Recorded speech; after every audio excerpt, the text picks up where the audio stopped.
नमस्कार, आप देख रहे हैं न्यूज वन इंडिया। मैं हूं आपके साथ राजेश कुमार। बुलेटिन की शुरुआत बड़ी खबर के साथ करेंगे। दिल्ली से खबर है, जहां बीजेपी के राष्ट्रीय कार्य समिति में नए चेहरे शामिल किए गए हैं और राष्ट्रीय कार्य समिति के सदस्य बने हैं स्वतंत्र देव सिंह। कार्य समिति में कैप्टन अमरिंदर सिंह और सुनील जाखड़ भी शामिल किए गए हैं। और इसके अलावा राष्ट्रीय कार्य समिति के विशेष आमंत्रित सदस्यों में मदन कौशिक शामिल हैं, गुरमीत सिंह सोढ़ी का नाम है और मनोरंजन कालिया भी उसमें शामिल हैं। इसके अलावा जयवीर शेरगिल को राष्ट्रीय प्रवक्ता बनाया गया है।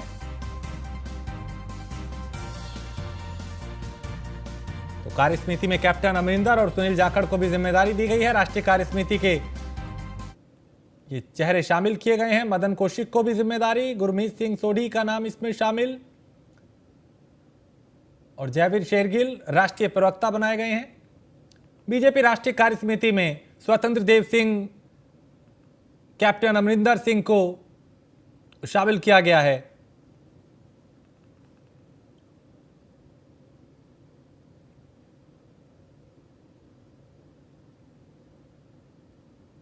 तो बीजेपी के राष्ट्रीय कार्य समिति में नए चेहरे शामिल किए गए हैं, जिसमें स्वतंत्र देव सिंह, कैप्टन अमरिंदर सिंह और सुनील जाखड़ भी शामिल हैं। राष्ट्रीय कार्य समिति के विशेष आमंत्रित सदस्यों में मदन कौशिक का नाम शामिल है। उनके अलावा गुरमीत सिंह सोढ़ी और मनोरंजन कालिया भी इसमें शामिल हैं। जयवीर शेरगिल को राष्ट्रीय प्रवक्ता बनाया गया है।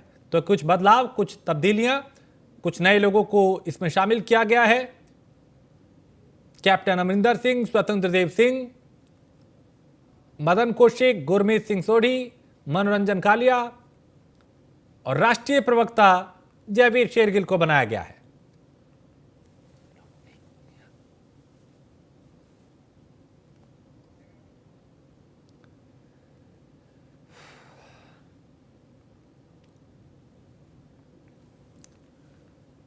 तो जयवीर शेरगिल को राष्ट्रीय प्रवक्ता बनाया गया है और राष्ट्रीय कार्य समिति के सदस्य बने हैं स्वतंत्र देव सिंह। कार्य समिति में कैप्टन अमरिंदर सिंह और सुनील जाखड़ भी शामिल किए गए हैं।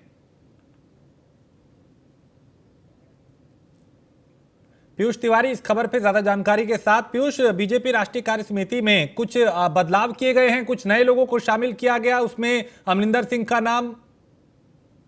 बात करें तो आज भारतीय जनता पार्टी के राष्ट्रीय अध्यक्ष ने संगठनात्मक नियुक्तियां की हैं। इनमें कई दिग्गज चेहरों के नाम हैं। आप सबसे बड़ा नाम जो है वो है कैप्टन अमरिंदर सिंह का, जो कि पंजाब के पूर्व मुख्यमंत्री भी रह चुके हैं और हाल ही में कुछ महीनों पहले उन्होंने भारतीय जनता पार्टी का दामन थामा था। इसके अलावा सुनील जाखड़ की बात करें या उत्तर प्रदेश सरकार में मंत्री स्वतंत्र देव सिंह की बात करें, इन तीनों लोगों को राष्ट्रीय कार्य समिति का सदस्य बनाया गया है। वहीं विशेष आमंत्रित राष्ट्रीय कार्य समिति के सदस्य में अगर हम बात करें तो मदन कौशिक, जो कि उत्तराखंड सरकार में मंत्री है। इसके अलावा विष्णुदेव साय की बात करें, इस राणा गुरमीत सिंह की बात करें, मनोरंजन कालिया की बात करें और अमनजोत कौर की बात करें, इन सभी लोगों को विशेष आमंत्रित जो राष्ट्रीय कार्य समिति का सदस्य है वो बनाया गया है। और सबसे बड़ी बात है कि जयवीर शेरगिल, जो कि कुछ महीने पहले तक कांग्रेस पार्टी के प्रवक्ता के रूप में काम कर रहे थे, अब वो भारतीय जनता पार्टी के प्रवक्ता के रूप में काम करेंगे। यानी अब भारतीय जनता पार्टी का पक्ष रखते हुए टेलीविजन पे वो नजर आएंगे। तो निश्चित तौर पे एक बदलाव जो है वो कहीं ना कहीं किया गया है। कई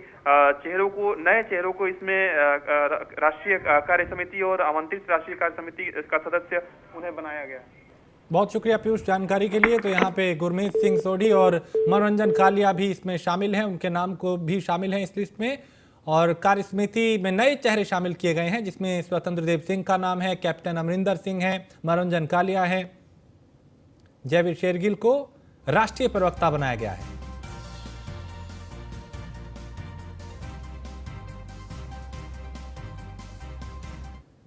और दिल्ली नगर निगम चुनाव के लिए प्रचार का आज अंतिम दिन है। सभी दलों के नेता, प्रत्याशी, कार्यकर्ता चुनाव प्रचार में जुटे हैं। इसे लेकर उत्तराखंड के मुख्यमंत्री पुष्कर सिंह धामी बीजेपी उम्मीदवार के लिए प्रचार कर रहे हैं। सीएम धामी ने दिल्ली के शाहदरा में बीजेपी उम्मीदवार के लिए वोट की अपील की।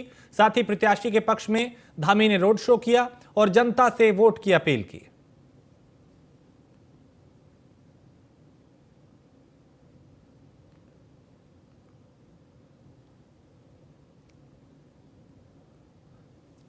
और दिल्ली में नगर निगम चुनाव के प्रचार का अंतिम दिन है। सीएम धामी ने बीजेपी उम्मीदवार के पक्ष में मतदान करने की जनता से अपील की। इस बीच हमारे संवाददाता ने सीएम धामी से खास बात की। उन्होंने क्या कुछ कहा, उन्हें सुनते हैं। हमारे साथ बातचीत करने के लिए उत्तराखंड के मुख्यमंत्री पुष्कर सिंह धामी जी है। सर, एमसीडी में जोरों से चुनाव प्रचार चल रहा है, भारतीय जनता पार्टी के पक्ष में कितना माहौल है? देखिए, जब ये चुनाव शुरू हुआ था तो तब से लेकर अब तक माहौल पूरी तरह से एक तरफा हो गया है। कहीं कोई संदेह नहीं है, लोग 4 तारीख का इंतजार कर रहे हैं और यहाँ पर बम्पर कमल खिलेगा। भारतीय जनता पार्टी एक तरफा जीतेगी, क्योंकि लोगों ने केजरीवाल जी की बातों और कामों में दोनों में बहुत फर्क देखा है। इसलिए लोग काम करने वाले लोगों को चुनेंगे।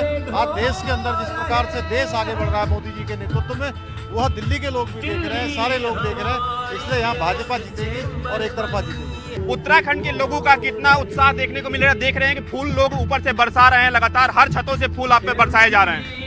देखिए, उत्तराखंड के लोग किस मानसिकता के हैं, ये भली बात ही लोगों को समझ लेना चाहिए कि उत्तराखंड के लोग यहाँ स्वाभिमानी हैं, राष्ट्रवादी हैं, राम भक्त हैं और राज भक्त हैं। उन्होंने उत्तराखंड के चुनाव में इस बात को लोगों के सामने, पूरे देश के सामने यह बात आ गई कि उत्तराखंड से सारी आप पार्टी की जमानत जब्त हो गई। आप पार्टी हाफ नहीं हुई, साफ हो गई।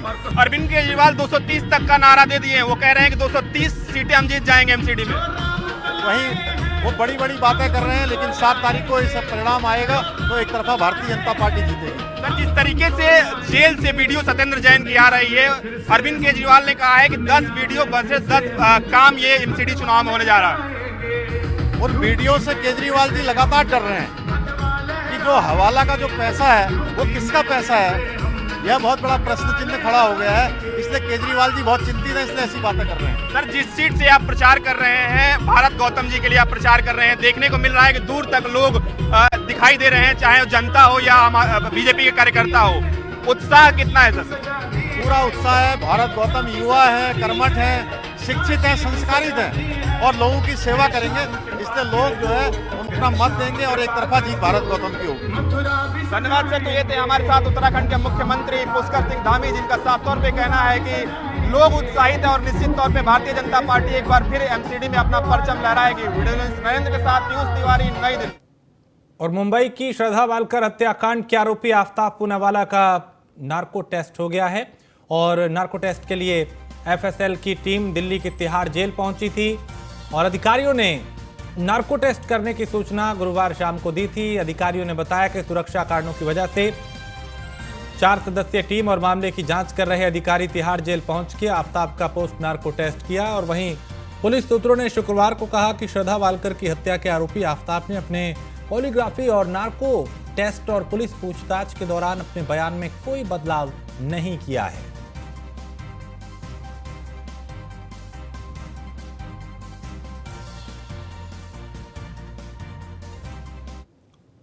और महाराष्ट्र में छत्रपति शिवाजी महाराज के साथ सीएम एकनाथ शिंदे की तुलना के बाद राज्य की राजनीतिक तापमान एक बार फिर चढ़ गया है। महाराष्ट्र सरकार के पर्यटन मंत्री मंगल प्रभात ने महाराज छत्रपति और सीएम शिंदे की तुलना की। मंगल प्रभात ने कहा कि एकनाथ शिंदे का उद्धव कैंप से अपने समर्थकों के साथ निकल के बाहर आना ठीक वैसा ही है और सवाल कई तरह के यहां पे अब उठाए जाने लगे हैं, सियासत होने लगी है।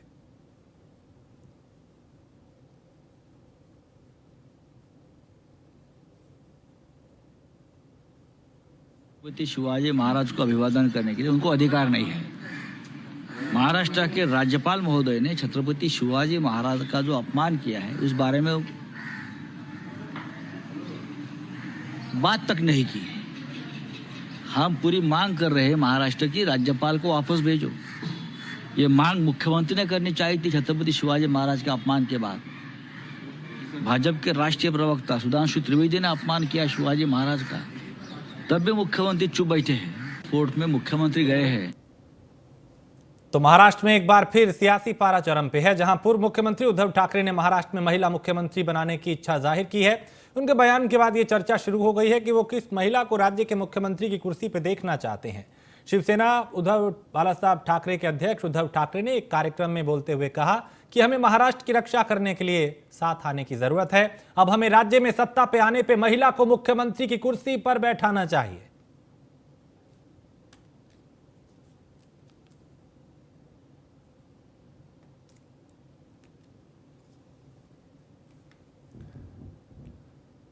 और नवी मुंबई के सीवुड स्थित सेंट पेंथल जोसेफ चर्च पे आज नवी मुंबई महानगर पालिका ने जेसीबी चला के उसे गिरा दिया। इस चर्च के फादर पे नाबालिग लड़कियों के साथ रेप करने का आरोप लगा था, जिसके बाद फादर को गिरफ्तार कर लिया गया। कुछ दिन पहले बीजेपी नेता चित्रा बाग ने नवी मुंबई के पुलिस आयुक्त विपिन कुमार सिंह से मुलाकात कर इस चर्च के अनाधिकृत होने के दस्तावेज दिए थे और चर्च को गिराए जाने की मांग की थी।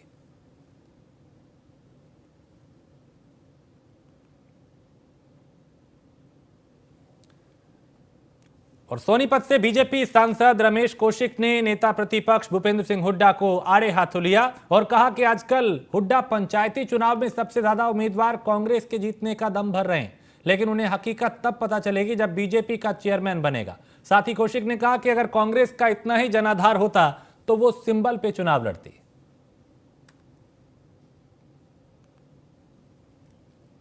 जो है पूरे प्रदेश में हर जिले हेडक्वार्टर वैसे मेन उत्सव जो हमारा है महोत्सव कुरुक्षेत्र में चल रहा है गीता जयंती।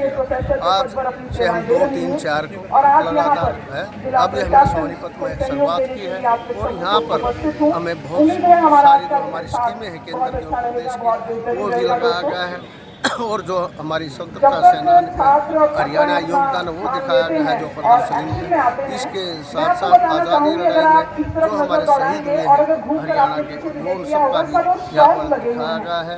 जैसे सोलर का दिखाया गया है कि किस तरह से हमारे किसान और ज़्यादा स्पीड से आगे बढ़ सकते हैं। आज जो है पूरे और ईडी ने निलंबित आईएएस पूजा सिंघल पे बड़ी कार्रवाई की है, जहां ईडी ने पूजा सिंघल की 82 करोड़ की संपत्ति अटैच की है। ईडी द्वारा अटैच की गई संपत्ति में पल्स सुपर स्पेशलिटी अस्पताल और एक डायग्नोस्टिक सेंटर के साथ ही 2 भूखंड शामिल हैं। पल्स अस्पताल और ईडी लगातार यहां पे शिकंजा कस रही है, साथ ही सबके वेतन का भुगतान भी ईडी की तरफ से किया जाएगा।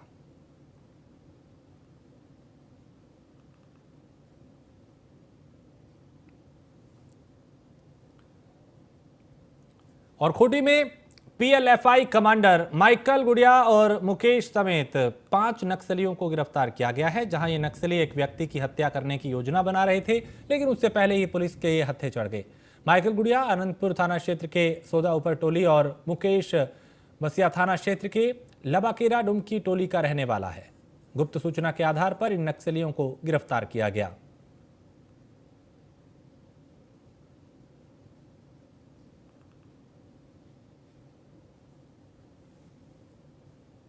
और आनंदपुर हम लोगों का बॉर्डर लगता है, चाईबासा का हम लोगों का बॉर्डर लगता है। आनंदपुर में एक जमीन कारोबारी है, उनसे जमीन का विवाद है, उस आदमी को इन लोगों को हत्या करना था, इतनी पक्की सूचना है। हमने एसडीपीओ तोरपा के नेतृत्व में लोकल थानेदार इंस्पेक्टर साहब हैं और लोकल अफसर के नेतृत्व में एक टीम का गठन किया और इन लोगों के अथक प्रयास से बस में जो व्यक्ति जा रहा था असलहे के साथ अर्जुन मुंडा की गिरफ्तारी हुई और यहीं पर भाग में हूँ दैनिक कार्यों के संपादन में।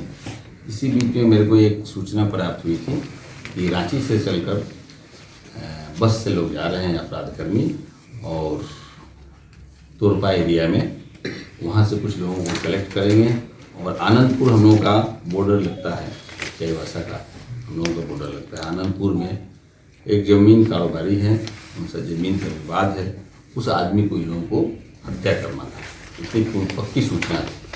हमने एसडीपीओ तोरपा के नेतृत्व में लोकल थानेदार इंस्पेक्टर साहब हैं और लोकल अफसर के नेतृत्व में एक टीम का गठन किया और इन लोगों के अथक प्रयास से बस में जो व्यक्ति जा रहा था असलहे के साथ अर्जुन मुंडा की गिरफ्तारी हुई, जो सिकिदरी का हम लोग कराची जिला का सिकिदरी थाना क्षेत्र का रहने वाला। उसके पास से जिंदा कारतूस मिला और आगे जब हमारी टीम ने पूछताछ की तो बताया कि आनंदपुर क्षेत्र में कुछ एक लोग हैं, उनको ये उनके साथ हम अटैच हो जाएंगे। अटैच होने के बाद रात में ही घटना हमको कारित करनी है।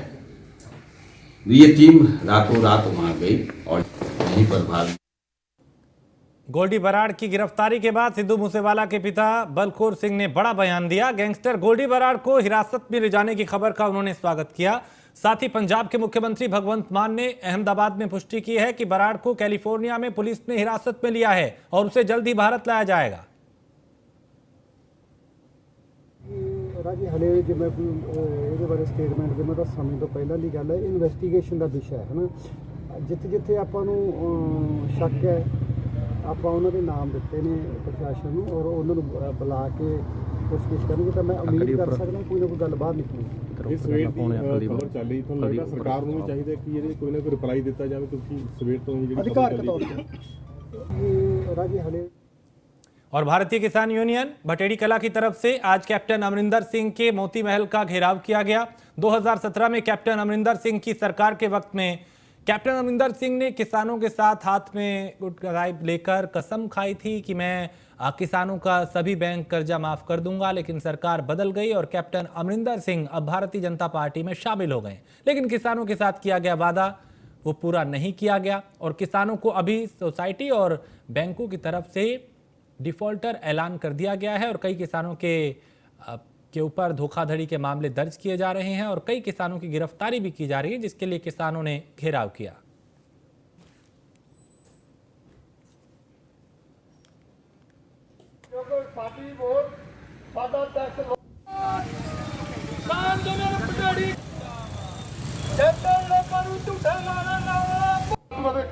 एक कुर्सी होएगी आज जो का तो चस्का पिया है ये मुख्यमंत्री छੱਡ हमारे साथ कैप्टन साहब ने वादा किया सी, वो वादा कर कर मुकर गए कैप्टन साहब। जो किसाना के स्टैटी में ਕਰਜ਼ੇ ਸੀਗੇ 2017 ਚ ਕੈਪਟਨ ਸਾਹਿਬ ਨੇ ਕਿਹਾ ਸੀਗਾ ਵੀ ਅਸੀਂ ਇਹ ਕਰਜ਼ੇ ਮਾਫ ਕਰਾਂਗੇ, ਸਰਕਾਰਾਂ ਭਰਨਗੀਆਂ, ਕਿਸਾਨਾਂ ਨੂੰ ਲੋੜ ਨਹੀਂ ਹੈਗੀ। ਇਹਨਾਂ ਨੇ ਭਰਨੇ ਤਾਂ ਕੀ ਸੀਗੇ, ਉਹ ਸਾਡੇ ਤੇ ਬਹੁਤ ਵੱਡਾ ਜ਼ਿਆਦਾ ਰਕਮ ਬਣਾ ਕੇ ਸਟੈਟੀ ਵਾਲਿਆਂ ਨੇ ਸਾਡੇ ਤੇ ਪਰਚੇ ਦਰਜ ਕਰਾਤੇ ਲੋਕਾਂ ਤੇ ਕਿਸਾਨਾਂ ਤੇ ਲੋਕਾਂ ਦੇ ਪਰਚੇ ਲਾ ਰਹੇ ਆ ਘਰਾਂ ਦੇ ਮੂਹਰੇ ਵੀ ਇਹ ਡਿਫਾਲਟਰ ਹੈ। ਇਸ ਕਰਕੇ ਇਹ ਅਸੀਂ ਕੈप्टन सर ਦੀ ਕੋਠੀ धरना लाना जी। कैप्टन अमरिंदर सिंह ने 2017 में कांग्रेस सरकार के उतार एक वादा किया था लोगों के साथ था कि मेरे को सत्ता में लेकर आओ, मैं लोगों का समूचा कर्जा माफ़ करूँगा, सभी बैंकों का जो भी प्राइवेट है समूचे लोगों का। गुटका साहब के उसने सौं खा के ये वादा किया था, पर 2017 के बाद लोगों ने उनको वोटों डालकर सत्ता में लेकर आए, पर उसने ऐसा कोई वादा नहीं किया जो लोगों के साथ किया था, जैसे समूचे कर्जे की। उस 2017 से पहले कोई भी किसान, कोई भी जो भी मजदूर वगैरह डिफॉल्टर नहीं था किसी बैंक का। वो रूटीन में अपने चाहे वो कोऑपरेटिव सोसाइटी या बैंक के सही तरीके से भर रहा था, उसके साथ किसी का भी वादा पूरा नहीं हुआ। और भारत के पहले राष्ट्रपति डॉक्टर राजेंद्र प्रसाद की जन्मभूमि सिवान अब भी विकास से अछूती है। 3 दिसंबर 1972 को सिवान को जिले का दर्जा, जिसके बाद सिवान का, लेकिन राष्ट्रपति का गांव और शहर आज भी विकास की राह देख रहा है। हर साल डॉक्टर राजेंद्र प्रसाद की जयंती पे छोटे से लेकर बड़े नेता और अधिकारी आते हैं और विकास का वादा करके चले जाते हैं, लेकिन पूरे वादे नहीं होते, जिस वजह से वहां के लोगों को कई तरह की परेशानियों का सामना करना पड़ रहा है।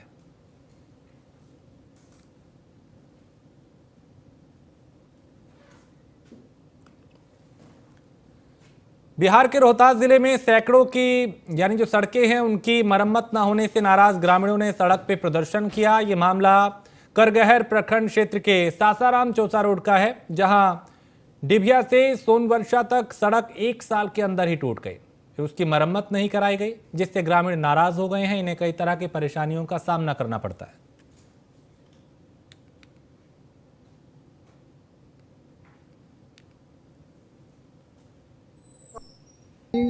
डिभिया से गोपालपुर जो रोड जा रहा है जी, इसमें अभी 6 महीना मरम्मती का कार्य पूरा नहीं हुआ, तब तक फिर रोड टूटी। अभी मरम्मत भी लोग नहीं फिर नहीं कर रहे हैं, गट्टी डालकर और चुपचाप अपना काम कर रहे हैं। 6 महीना हुआ है अभी बने हुए, फिर भी मरम्मत नहीं हो रहा है, खराब हो गया 6 महीने के अंदर ही। परेशानी होती है, परेशानी हो रहा है आने जाने में यहाँ से गोपालपुर तक। दिक्कत बा कि हमने रोड से बहुत देखते भाई 6 महीना ना बनला भाई, समस्या रोड कवर गई, खत्म हो गई, समझिए जी। हाँ 6 महीने के अंदर ही टूट 6 महीने के अंदर टूट गई। हाँ आएगा ठेकेदार मरम्मत भी नहीं करता, ना मरम्मत भी कराओ ना। और बिहार विधान परिषद में नेता प्रतिपक्ष सम्राट चौधरी इन दिनों लगातार सरकार पे हमलावर हैं। सम्राट चौधरी ने पटना के बीजेपी प्रदेश कार्यालय में कहा कि जदयू केवल बालू, दारू और पैसे से चल रही है, जिसके बाद राजनीतिक बवाल मच गया। साथ ही नगर निकाय चुनाव की तारीख के ऐलान पर भी सरकार की मंशा को लेकर सवाल उठे और सम्राट चौधरी ने जेडीयू पे बड़ा आरोप लगाया। बिहार में कोई रूल ऑफ लॉ रह नहीं है। बिहार में नीतीश कुमार जी जब से ठगबंधन के साथ चले गए, तो रूल ऑफ लॉ का सवाल कहाँ से उठता है? जिस सरकार का मुखिया पे भ्रष्टाचार का आरोप है, मैंने गठबंधन के मुखिया पर कहा, और 1 दर्जन से अधिक लोग आपराधिक मामले में चार्जशीटेड हों, तो नीतीश कुमार जी का रूल ऑफ लॉ रहा कहाँ? ये जनता दल यू जो पूरी पार्टी चलती है वो शराब और बालू के माफियाओं के पैसे से चलती है। राष्ट्रीय जनता दल तो चल ही रहा था, ये नीतीश जी कहते थे, मैं नहीं कह रहा हूं। अब तो जनता दल यूनाइटेड भी उसी के पैसे से चलती है। बिहार में कोई रूल ऑफ। और बिहार के किशनगंज से विधायक भारत जोड़ो यात्रा में शामिल होने के लिए मध्य प्रदेश के इंदौर पहुंचे, जहां उन्होंने इंदौर से नजरपुर गांव तक भारत जोड़ो यात्रा में राहुल गांधी के वो साथ चले। इस दौरान विधायक के साथ बिहार कांग्रेस के प्रदेश अध्यक्ष मदन मोहन झा और विधानसभा कांग्रेस दल के नेता अजीत शर्मा समेत कई नेता भारत जोड़ो यात्रा में शामिल हुए।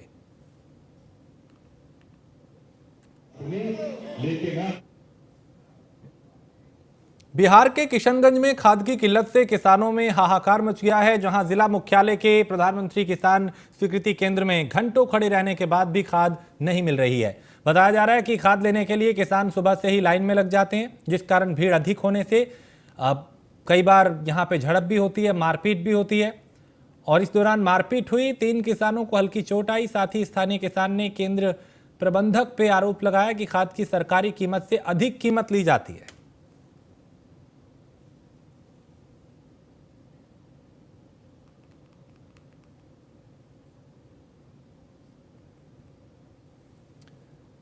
और पटियाला के बस स्टैंड फ्लाईओवर पे बड़ा हादसा हो गया। एक युवक शराब के नशे में 145 की रफ्तार से गाड़ी चला रहा था। गाड़ी का संतुलन बिगड़ने से गाड़ी डिवाइडर से जा टकराई। हादसे में कई युवक घायल हुए, जिन्हें इलाज के लिए अस्पताल में भर्ती कराया गया।